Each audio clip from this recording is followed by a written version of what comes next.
qui n'étaient pas là, parce que je ne saurais pas reprendre tout. Et d'ailleurs, ça ne cadre même pas dans le thème de ce matin, c'est que je n'y reviendrai pas. Mais nous avons parlé d'un sujet intéressant.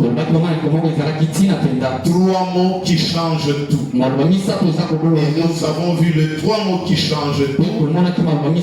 C'est Jésus et Seigneur. Les 3 mots-là ont changé même le monde. Les 3 mots-là ont changé ma vie.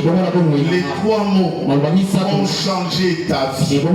Certains sont morts pour avoir cité ces 3 mots. À l'époque de l'Empire romain, ceux qui disaient que Jésus est Seigneur exclusivement,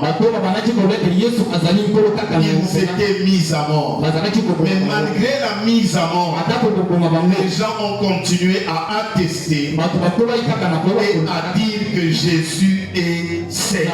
Et quand ils ont dit ça, les pauvres ont prospéré. Quand ils ont dit ça, les malades ont été guéris. Quand ils ont dit ça, les morts étaient ressuscités. Quand ils ont dit que Jésus est Seigneur, même les pires des pécheurs étaient convertis. Quand ils ont dit que Jésus est Seigneur, la persécution s'est arrêtée. Quand ils ont dit que Jésus est Seigneur, leurs vies ont changé. 3 mots qui changent tout. 3 mots ont changé tout. Jésus est Seigneur. C'était ce dont on a parlé toute la semaine durant. Mais ce matin, je voudrais vous soumettre un nouveau sous-thème. Il accomplit tout. Voici le thème de ce matin. Il accomplit tout. Il accomplit tout. Bien-aimés frères et sœurs, nous savons que tout seul, c'est lui qui donne des choses. C'est Dieu. Dieu, quand il donne, c'est que Dieu donne ne périt pas. C'est pourquoi le livre des Proverbes a raison de dire, c'est la bénédiction de l'Éternel qui enrichit. Et il ne l'a fait suivre d'aucun chagrin. Quand Dieu a béni, même si cette bénédiction te fait pleurer aujourd'hui, demain, tu vas rire. Même si cette bénédiction te fait souffrir aujourd'hui, demain, elle te mettra dans une position de joie. Quand je vois les promesses que Dieu a faites à Joseph, Joseph a traversé des épreuves difficiles. Mais à la fin de compte, Joseph était devenu chef. Donc je ne pense pas que quand il est devenu chef, il pleurait encore. Même quand il pense à la souffrance de ses frères qui les vendaient, même quand il pense à la souffrance de ses frères qui les jetaient dans un puits, mais étant déjà chef, je ne vois pas Joseph en train de pleurer, mais je le vois dans la joie parce que Dieu réalise ses promesses. Est-ce que vous savez pourquoi Dieu réalise toujours ses promesses? La Bible déclare, il est impossible que Dieu mente. C'est pourquoi ce qu'il dit, il le réalise toujours. Parce qu'il est impossible que Dieu mente. Vous lirez cela dans Hébreux chapitre 6, 17 à 18. Amen. C'est pourquoi Dieu, voulant montrer avec plus d'évidence aux héritiers de la promesse l'immutabilité de sa résolution, intervint par serment, afin que par 2 choses immuables, dans lesquelles il est impossible que Dieu mente, nous trouvions un puissant encouragement, nous dont le seul refuge a été de saisir l'espérance qui nous était proposée. Amen. Amen. Frère, qu'est-ce qui va? Amen. Amen. Il est impossible que Dieu mente. C'est pourquoi toi et moi, nous devons être dans une position de trouver un encouragement auprès de Dieu. Pourquoi? Parce que notre seul refuge ici sur la terre est de saisir l'espérance qui nous a été proposée.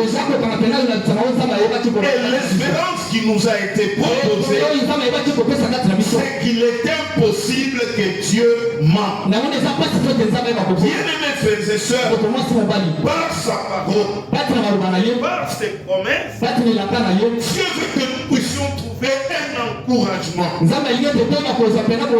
que le seul secours, le seul refuge qui nous est proposé, c'est de saisir l'espérance que Dieu nous donne.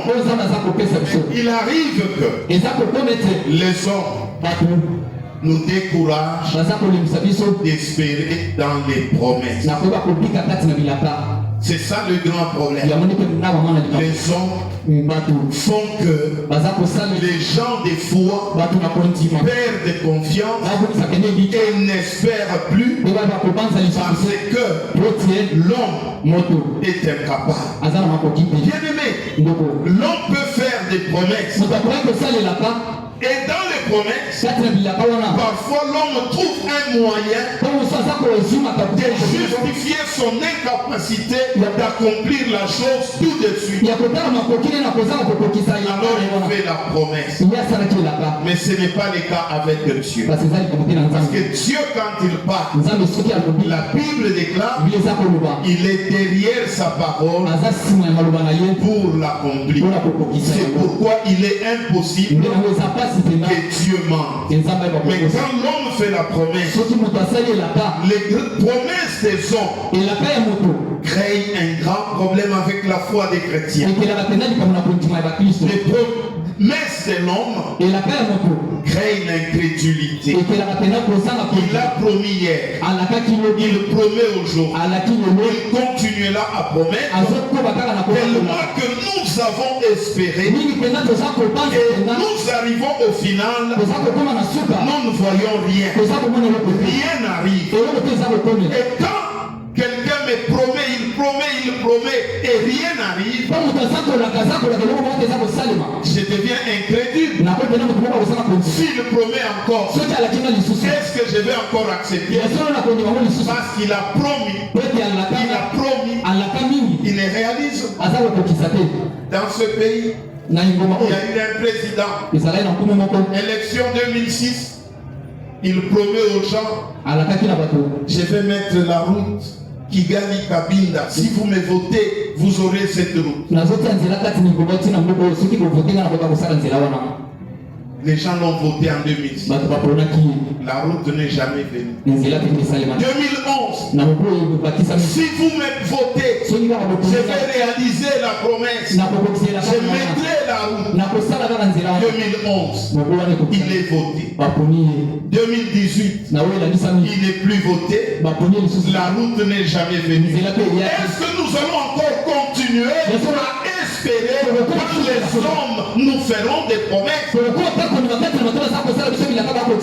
Si nous n'allons pas continuer à espérer, pourquoi n'allons-nous pas continuer à espérer? La raison est simple. Tout simplement, l'homme promet et ne réalise pas.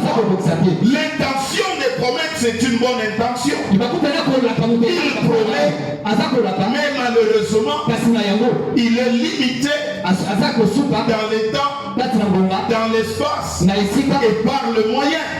C'est pourquoi faire avant d'espérer que l'homme te donne, il faut chercher à ce que Dieu te donne d'abord. Parce que si Dieu t'a donné, aucun homme sur la terre ne peut bloquer l'accomplissement de ce que Dieu t'a promis. Au lieu de chercher de trouver que l'homme me donne, je prierai que Dieu me donne d'abord.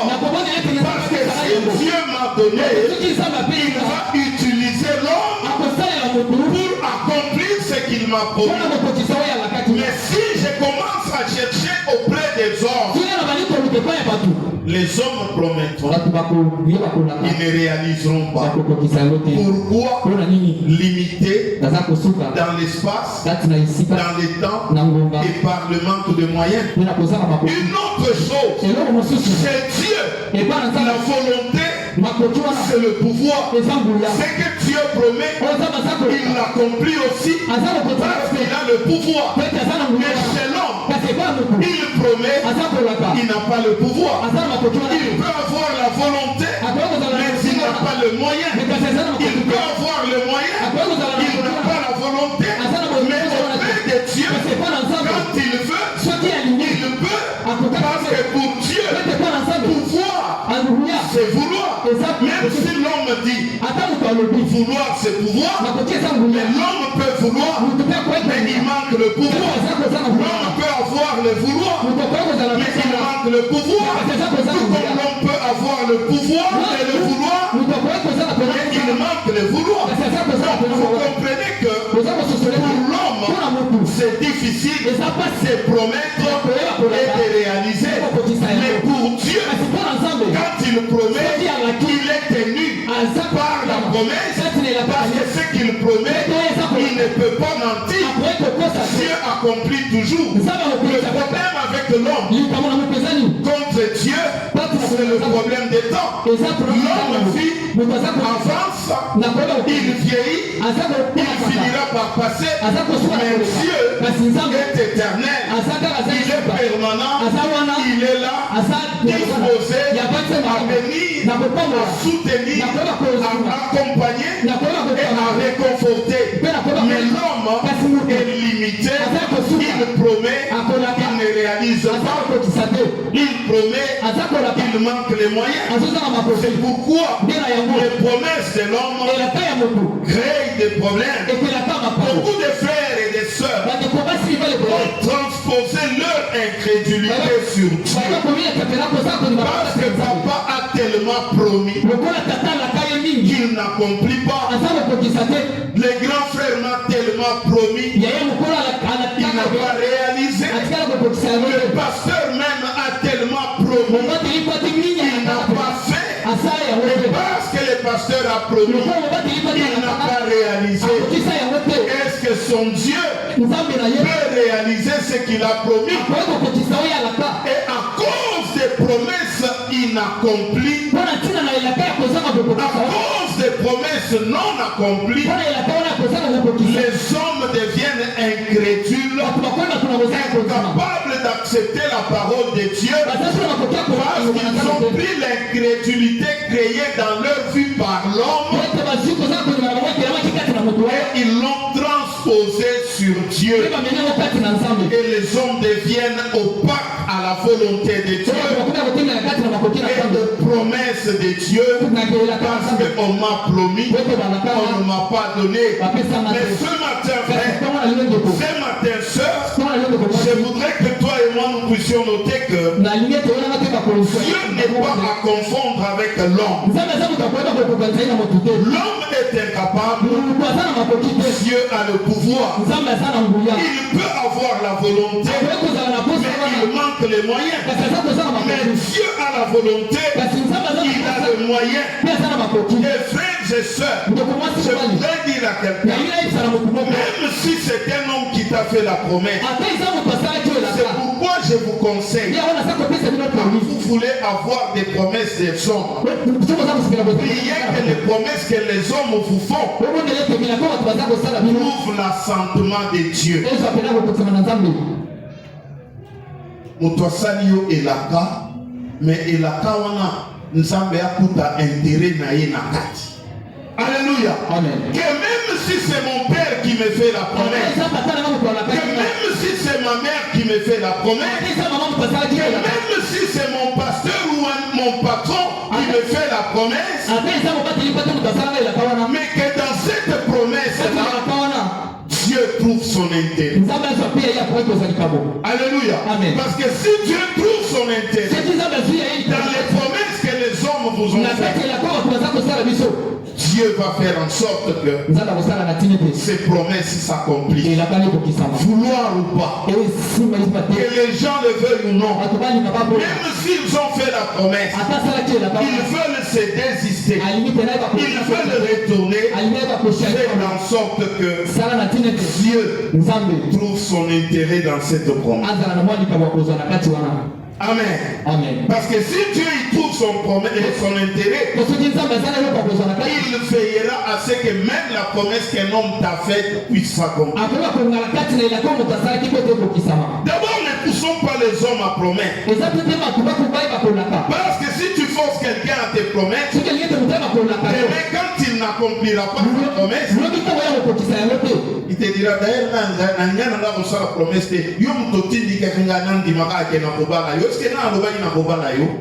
vous comprenez ce que les hommes sont capables de faire?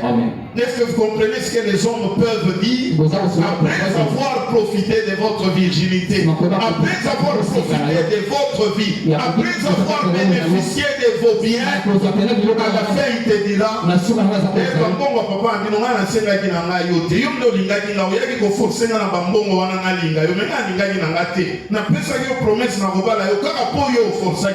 vrai ou faux?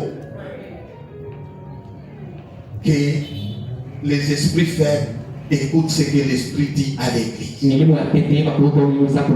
frères et sœurs, ne poussons pas les gens à faire des promesses. Parce que quand ils feront de fausses promesses, demain ils nous diront, c'est toi qui m'as poussé à faire la promesse.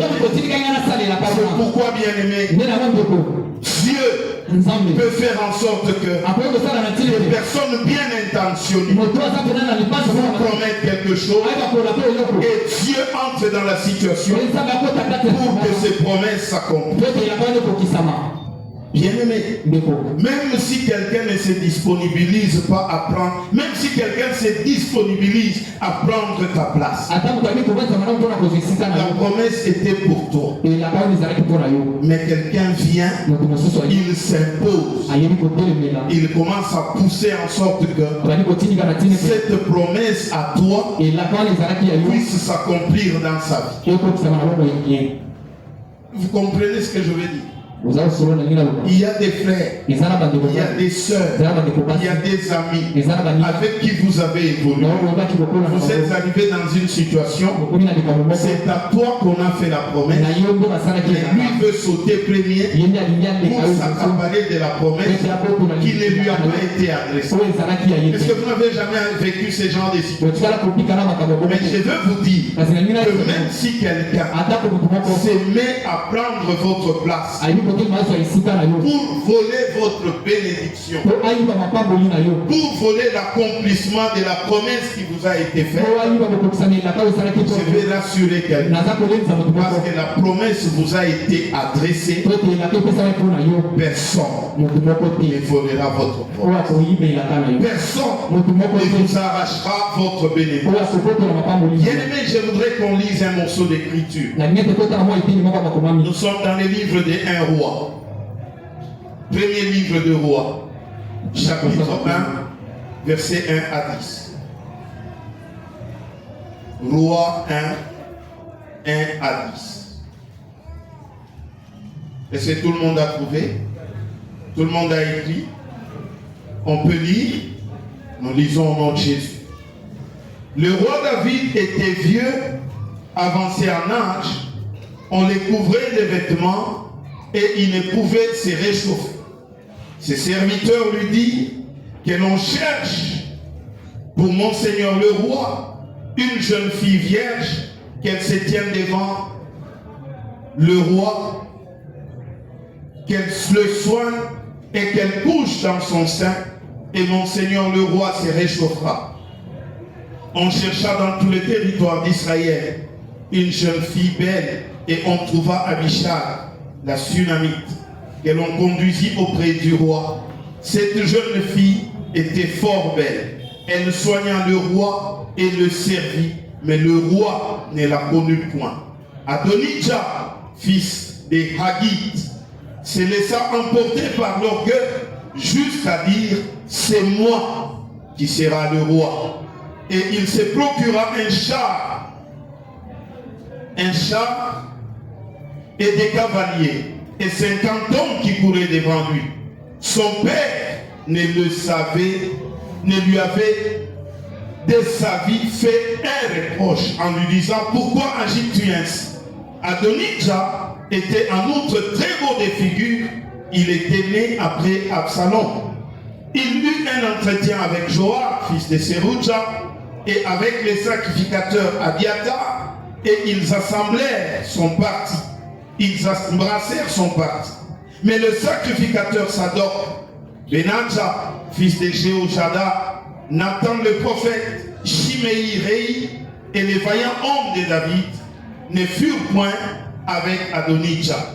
Adonijah tua des brebis, des bœufs et des veaux gras près de la pierre des Zohélec qui est à côté d'En Rogel.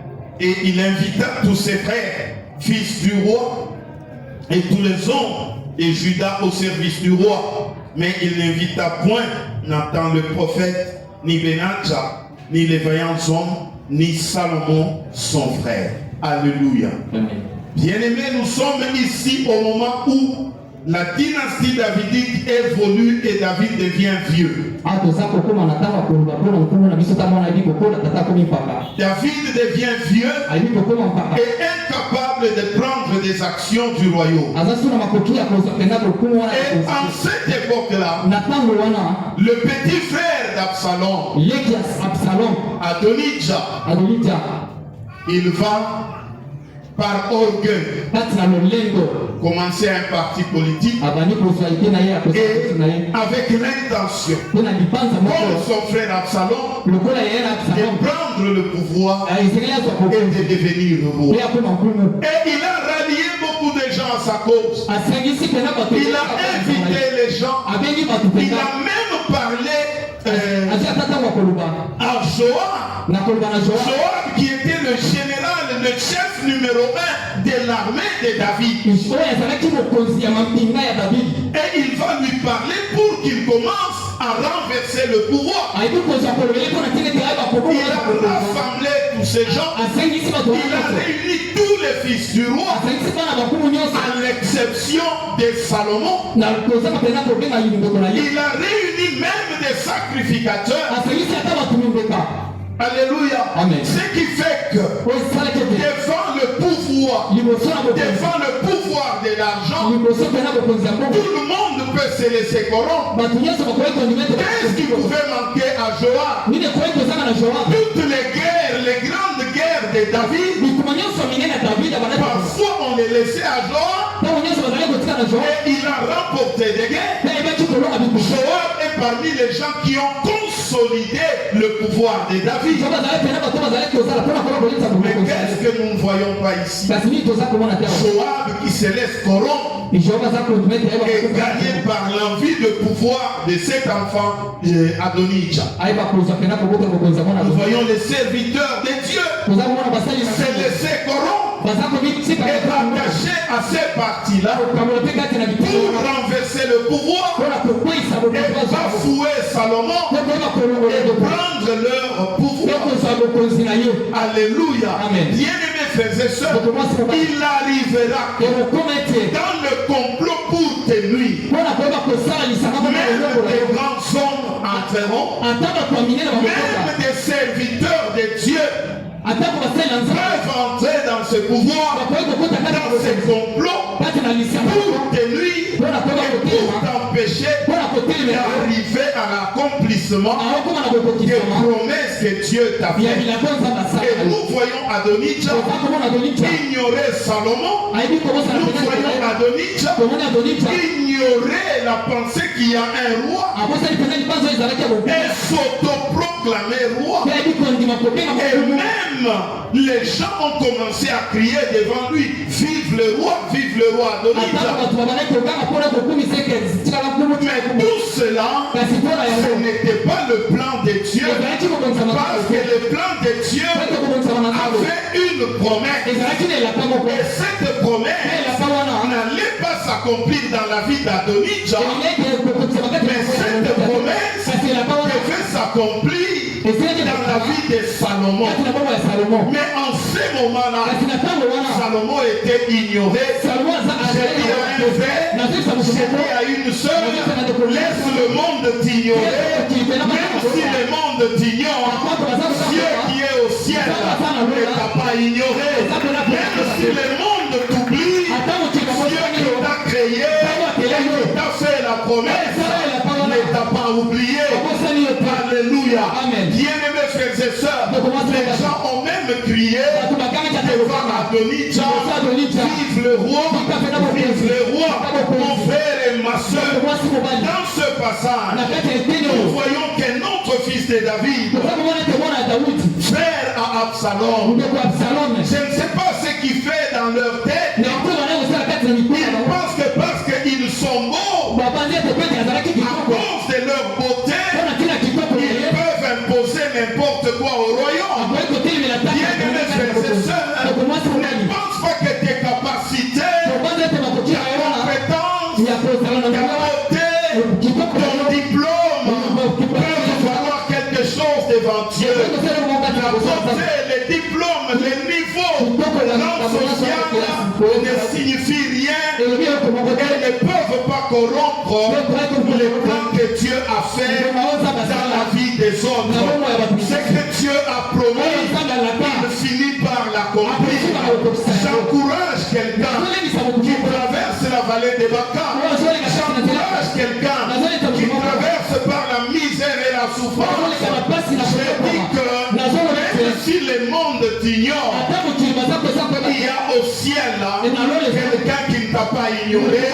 Il y a au ciel celui qui t'a fait, qui te connaît par ton nom. Il connaissait ton nom avant que tu ne sois né. Le nombre de jours de ton existence sur la terre était déjà écrit dans son livre avant que tu ne sortes du ventre de ta mère. Bien-aimés frères et sœurs, Adonija, oh, j'ai dit aux parents, apprenez à corriger vos enfants et à les éduquer. David, même s'il a réussi selon le plan de Dieu, même s'il a réussi dans la royauté, mais sur le plan familial, David a lamentablement échoué en tant que père. David, je le répète, il a lamentablement échoué en tant que père. Ne gâtez pas vos enfants. C'est dans la maison de David. Mais qui est David? Homme selon le cœur de Dieu. Mais on trouve dans la maison de David son fils Amon qui viole sa fille Tamar. Il y a eu inceste dans la maison du roi. Quel roi? Homme selon le cœur de Dieu. Parents, papa, ne vous contentez pas seulement de réussir professionnellement. Réussissez aussi en tant que père, en tant qu'éducateur. Frère, vous avez un enfant. Soeur, vous avez un enfant. Sachez qu'on parlera en mieux de vous quand demain, après que vous soyez parti, votre fils ou votre fille fait de bonnes choses et tout le monde témoignera. C'est le fils de terre. Mais si vous échouez, vous nous rendez un mauvais service en tant que nation. On a des kourounas, on a des voleurs, on a des violeurs. Vous pensez que ça vient d'où? Les parents ont échoué leur mission.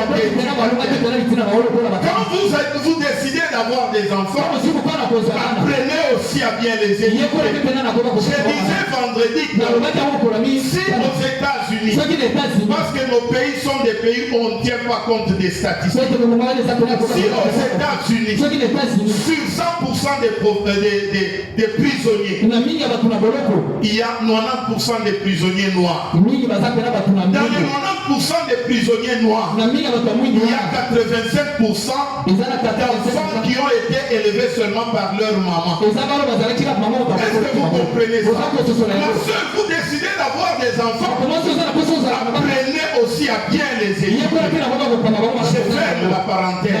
Pourquoi Adonija est allé arrivé à ça. La Bible le déclare. Depuis sa naissance, son père ne lui avait jamais adressé une remarque. Son père ne lui a jamais fait des reproches.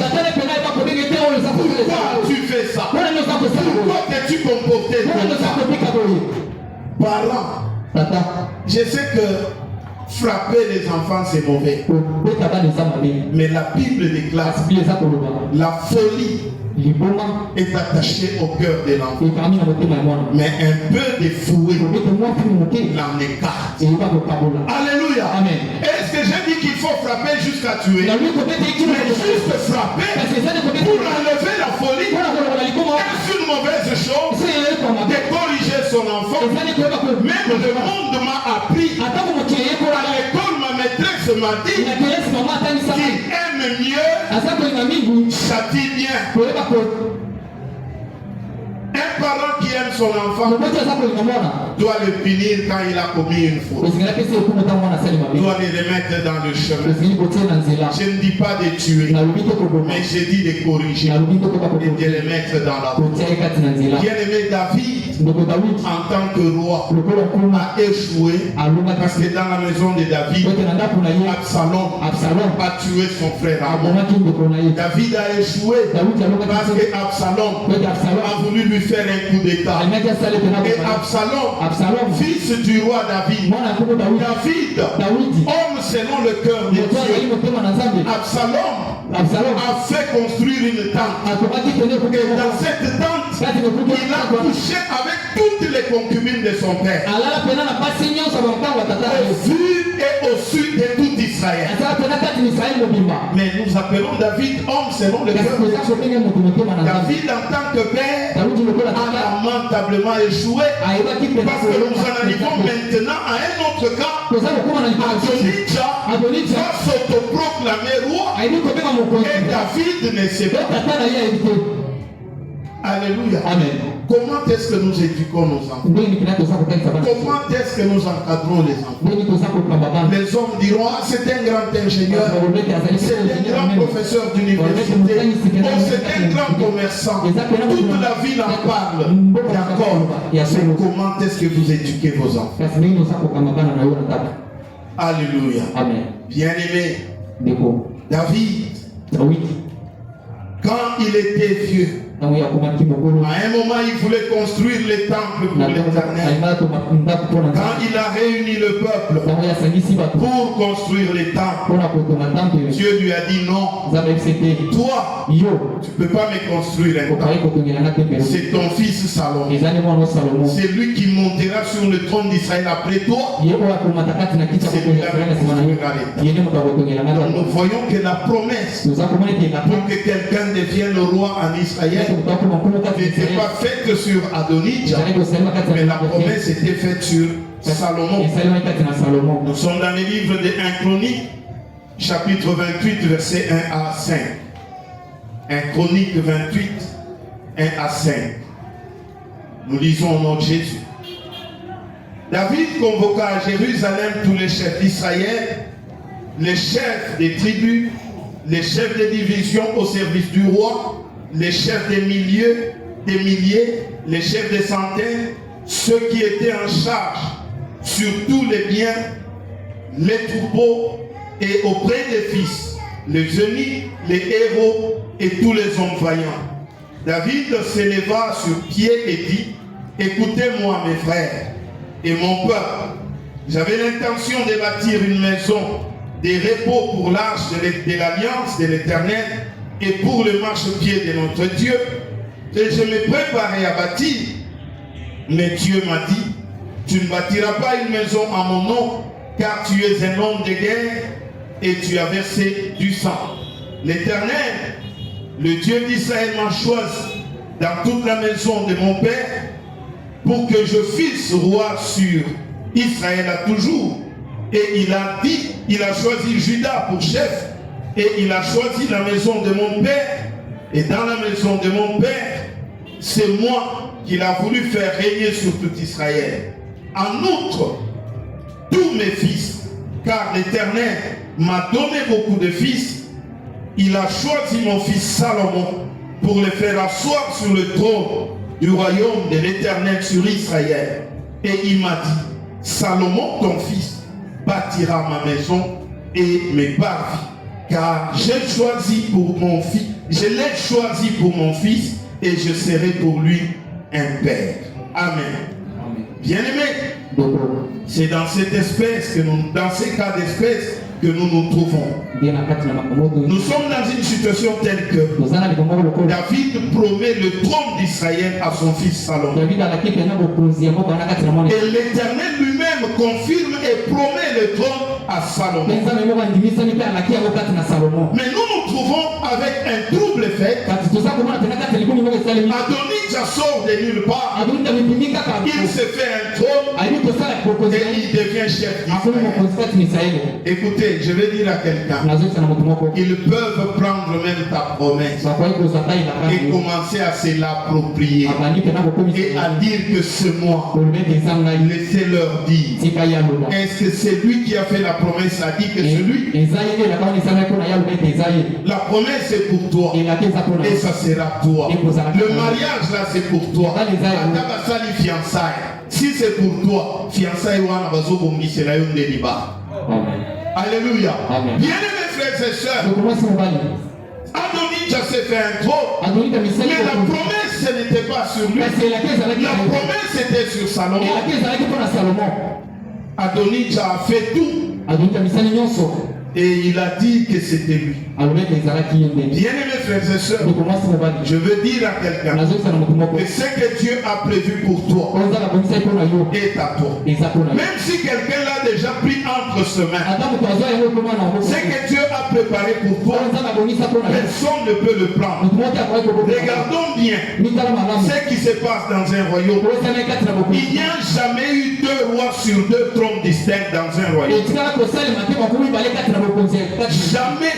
Il n'y aura qu'un seul trône et un seul roi. Mais nous trouvons que David est encore sur le trône. Mais les gens en train de crier vive le roi Adonijah. Malgré cela, ils ont fait. David était sur le vrai trône. Il ne sera roi que celui qui va s'asseoir sur le vrai. C'est pourquoi, frère, je vais inciter quelqu'un. Quand vous priez, quand vous intercédez pour votre vie et pour vos enfants, s'il faut crier, crier. S'il faut transpirer du sang, transpirer du sang. Parce qu'après vous, si vos héritiers échouent, ce n'est pas leur échec, c'est votre échec. Parce que dans le leadership, nous enseignons que si après moi, il y a un échec, c'est que c'est moi qui échoue. Ah, il n'y a jamais eu un succès sans successeur. S'il y a un succès sans successeur, c'est une forme d'échec. Alléluia. Et David était en train d'échouer parce qu'il a fait la promesse, mais la promesse ne s'accomplissait pas. Un autre s'est proclamé. Bien-aimé, je voudrais qu'aujourd'hui, toi et moi, nous puissions prendre du temps. Parce que cet enseignement, je suis en train d'aller avec l'église à un point de compréhension tel que toi et moi, nous sachions que même si le monde peut nous dévancer, avec Dieu, ils ne sont que dans la courbure. Nous allons les rattraper bientôt et nous allons les dépasser. Alléluia. Bien-aimés, lisons 1 Roi, chapitre 1, 16 à 18. Bathsheba s'inclina et se prosterna devant le roi, et le roi dit, qu'as-tu? Elle lui répondit, mon Seigneur, tu as juré à ta servante par l'Éternel ton Dieu en disant, Salomon ton fils régnera après moi, et il s'assiera sur mon trône. Et maintenant, voici, Adonijah règne, et tu ne le sais pas, ô roi mon Seigneur. Alléluia. Amen. Je vais dire aux femmes mariées, quand vous dormez dans les seins de votre mari, quand il vous dit des choses, et qu'est-ce que vous dites à votre mari à propos de vos enfants? Il y a des mamans qui ne parlent jamais à leur mari de leurs enfants. Ici nous voyons Bathsheba rappeler à son mari ce qu'il lui avait promis. Maman, qu'est-ce que votre mari a promis à propos de l'héritage de vos enfants? Vous êtes là pour intercéder, parler à votre mari en faveur de vos enfants? Ou bien vous êtes là seulement pour dire au moins il métrage à Sikamoko et Dimaki, au moins il va s'appâter les années qui va Berlin ou Anna. Au moins il va Kardashian ou Anna, Bamakuta Mokoboy, au moins il va Pantalon ou Bakona. C'est tout ce que vous dites.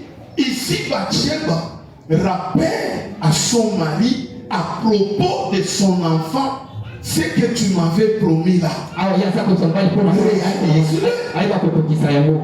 Maman, vous dormez dans le sein de votre mari. Vous parlez des chaussures, des vêtements. Pendant que beaucoup ya lupango oyo vandi na bana na yo ezana kombo à grand frère na ye. Alléluia. Maman, parlez pour vos enfants. Quand vous êtes là dans la chambre, écoutez ma soeur, je vais vous dire un secret. Ce que l'homme va vous dire dans les secrets d'une chambre, si vous devez lui rappeler, il ne saura jamais le renier. Les femmes, vous êtes une force, mais vous ne vous reconnaissez pas. Quand un homme vous dit des choses,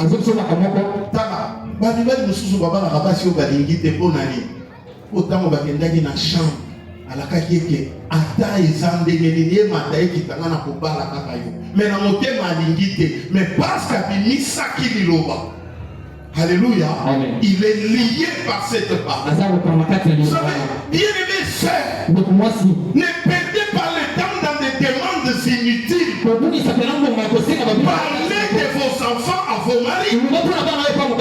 Sombenanga sapato, sombenanga liputa, et pesana mbongo na somba chenette, et baninga nyonso bazana ba bijoux ya or. Quel représente un bijou en or par rapport à l'avenir et à la destinée de tes enfants?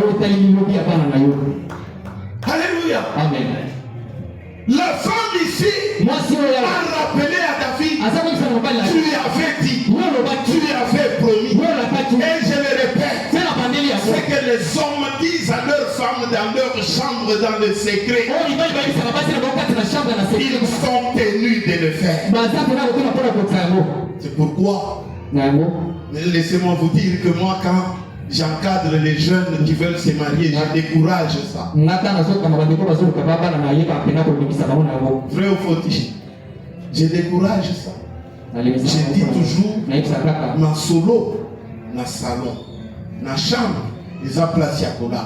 Parce que na chambre, tu risques de donner une parole qui va te lier toute ta vie. Les mariés savent de quoi je parle. Alléluia. Bien-aimés frères et sœurs, Bathsheba a parlé, tu as promis. Et David se souvient que Bathsheba était une femme d'autrui. Il a tué son mari et il l'a épousé. Il a fait la promesse. Maintenant il doit accomplir. Et ce jour-là, David, on dit qu'il ne se levait pas, il ne parlait même plus. Ce jour-là, quand il a entendu les paroles de Bathsheba, David s'est levé et il a dit, aujourd'hui même, ce que je t'avais promis, je vais l'accomplir. Bien-aimé, nous avons un Dieu. C'est pourquoi parfois, la louange, c'est une bonne chose. La louange suscite la puissance de Dieu. Elle fait descendre l'autorité de Dieu. Mais il est important, frère, que toi et moi, nous apprenions à parler avec Dieu dans notre chambre, dans la chambre intérieure de nos cœurs, que nous entrions dans une nouvelle dimension d'adoration. Si toi et moi, nous faut entrer dans la chambre de Dieu et parler à Dieu dans une nouvelle dimension d'adoration. C'est que Dieu nous promet. Là, dans le secret de l'adoration, Dieu sera tenu de le réaliser. Quand David s'est levé, vous lirez 1 Roi chapitre 1. Allez lire ça à la maison. Quand David s'est levé, il a appelé Salomon. Il a appelé Nathan le prophète. Il a appelé un sacrificateur. Prenez l'âne sur lequel le roi monte. Faites monter Salomon. Allez avec lui. Quand vous irez là-bas au rocher, vous prendrez l'huile. Vous allez faire l'onction royale. Et quand vous ferez l'onction royale, que l'on commence à crier devant lui, vive le roi. Alléluia. De l'autre côté, on disait vive le roi Adonijah.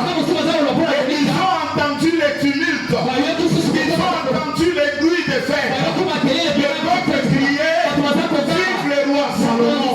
Vive le roi Salomon. Et vous savez, frère, dans ce genre de situation, il y a toujours des traîtres. Quelqu'un a pris la fuite.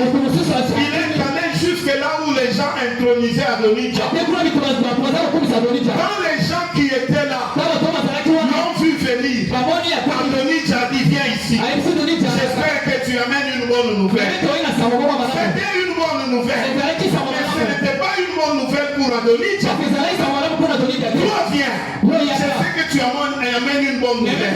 Quand il vient avec la nouvelle, on lui demande quelle est la nouvelle. David a oué Salomon et il l'a fait même asseoir sur son trône. Et David s'est levé de son lit et s'est prosterné devant Salomon. Et tout le monde est en train de crier vive le roi Salomon. Alléluia. J'ai dit à quelqu'un, même s'ils ont pris ta place, même s'ils t'ont échangé, même s'ils ont fait en sorte que tu ne comptes pas, j'ai dit à quelqu'un, Dieu fera en sorte que ça soit toi.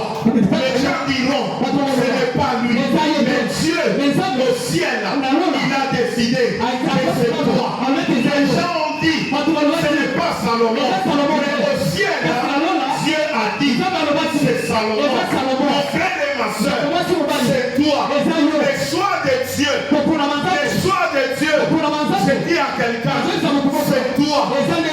Alléluia. Quand ils faisaient des complots, ils ont fait des complots, ils ont écrit des lettres. Ils pensaient que tu vas mourir, ils pensaient que tu manqueras de tout, ils pensaient que tu manqueras de rien, ils pensaient que tu chemise à cicater, que pantalon à cicater, okozali sous présentable était babanzaki okokufa, mais malgré cela tu n'es pas mort, tu n'es pas mort.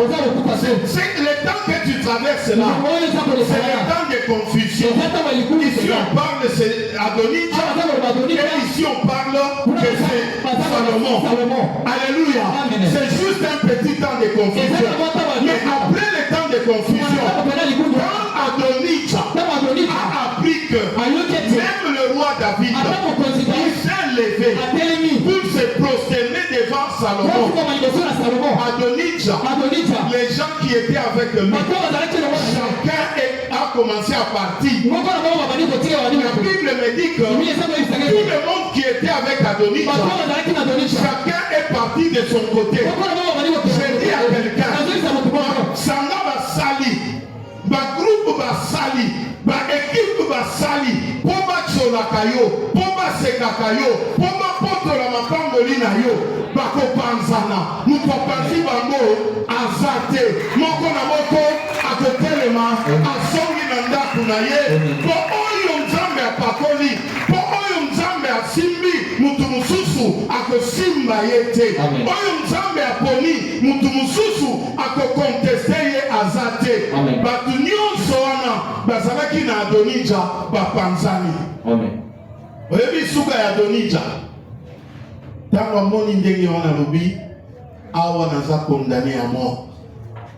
Mbanga, akimi ake place hôtel ya Nzambe ezalaki asimbi na corne ya hôtel soki moto asimbi na corne ya hôtel elakisi ke a reconnaître mbeba na ye mais boboma ngai te boyokelanga mawa nasalaki na kozongela lisusu te. Alléluia. Je dis à quelqu'un, ils viendront demander pardon, ils viendront s'humilier. Oyo basekaki yo tango kokoma yo. Alléluia. Souvenez-vous de ces paralytiques devant les temples.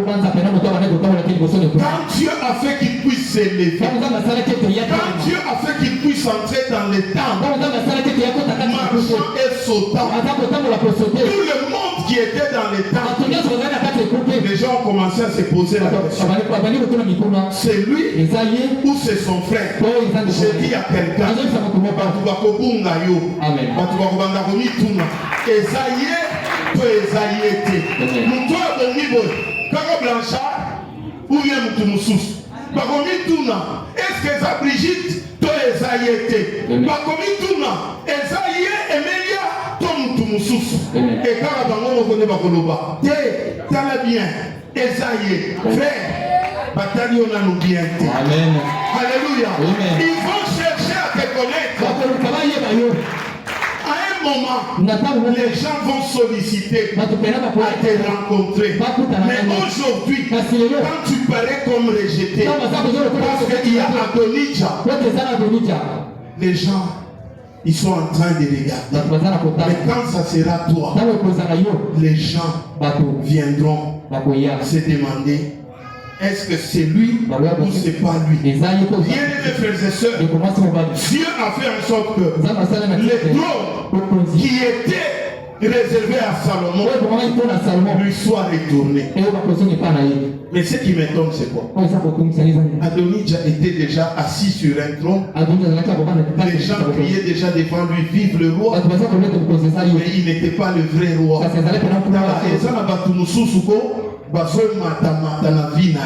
Mais alléluia. Les gens ont pris Joseph, ils l'ont jeté en prison. Les gens ont pris Daniel, ils l'ont jeté au lion. Et là, dans la fosse au lion, les lions étaient là. Daniel aussi était là. Alléluia. Amen. Mais à un moment, quand le roi vient, le roi pose la question. Daniel, serviteur du Dieu très haut, est-ce que ton Dieu que tu sers avec fervent t'a-t-il sauvé de la guerre de lion? Et Daniel répondit, oh, vive le roi! Mon Dieu savait que je suis innocent. Et il est venu, il a envoyé son ange, il a fermé la gueule du lion. Là, c'est quand vous lisez ça dans Daniel. Mais quand vous allez dans Hébreu, la Bible nous dit que par la foi, ils ont fermé la gueule du lion. C'est dit à quelqu'un, toi tel que tu es là, tu vas fermer la gueule des lions. Alléluia. Bien-aimé, les sorciers qui t'avaient tourmenté quand tu étais enfant, quand tu ne savais pas Dieu, ils ont commis l'erreur. Il fallait qu'ils te tuent quand tu étais enfant. Mais comme ils ne t'ont pas tué, ils ont tout pris. Babotoli héritage, babotoli bilamba, babotoli mapa, babotoli mituka, mais erreur basali, batiki yo na bomo. Bomo ibatikeli yo, ozokola na kondima, dis seulement un mot. Fais seulement une déclaration. Et celui qui est aux cieux va écouter la déclaration et il va les visiter. Il va te donner solution. Alléluia.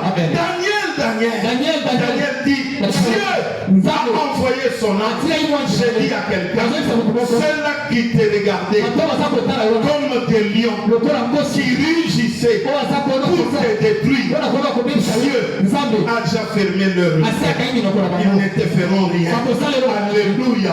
J'ai dit à quelqu'un, c'est toi que Dieu a destiné pour cette gloire. Alléluia. Amen. Joseph, il n'a pas été combattu par des étrangers. Les gens de sa propre famille. Mais quand il se retrouve avec eux en Égypte, Joseph ne se venge pas pour dire que vous m'avez vendu. Mais Joseph leur dira, ce n'est pas vous qui m'avez vendu, mais c'est Dieu qui m'a envoyé ici avant vous pour que je vous apporte une grande délivrance. La petite souffrance que tu traverses, c'est Dieu qui l'a organisée pour que toi, tu apportes une grande délivrance à ta famille. Alléluia. Bien-aimés frères et sœurs, Dieu sait, parce que Dieu ne fait pas d'erreur. J'ai expliqué la fois passée au culte matinal que Dieu ne fait pas d'erreur. La Bible déclare, les petites afflictions du moment produisent pour nous un poids éternel de gloire. Si Joseph n'était pas allé en prison, il ne serait pas premier ministre. Pour que Joseph devienne premier ministre, il fallait qu'il entre en prison. Pourquoi? Parce que c'est en prison qu'il a rencontré l'homme qu'il a introduit auprès de moi. J'ai dit à quelqu'un, dans ta petite misère, dans ta petite souffrance, Dieu va susciter un homme qui te montrera le chemin. Alléluia. Il y a des choses. Par exemple, la sœur Rolange pensait que comme j'arrive à Kinshasa, je termine en médecine et je peux faire des manœuvres, je me retrouve en Europe. Bon, maintenant on m'oblige de rentrer à Bandundu, là où on dit que l'université n'est pas viable. Comment je vais faire? Ne t'en fais pas. Dieu peut te quitter là-bas, il te ramène ici à Bandundu, là où tu n'as pas d'espoir d'avoir même un passeport. Mais Dieu connaît quelqu'un ici à Bandundu qu'il peut utiliser pour te trouver pas seulement le passeport, mais te trouver et le passeport, et le visa, et le billet, et le droit de séjour en Europe. Dieu est capable. Dieu a les possibilités. Accepte seulement que les petites souffrances du moment produisent pour nous un poids éternel de gloire. Il y a des gens qui sont en train de se tourmenter. Ce n'est pas l'argent. Comment je vais faire? Comment je vais payer l'université de mes enfants? Comment mes enfants vont étudier? Mais écoutez ce que Hébreux 13:5 dit.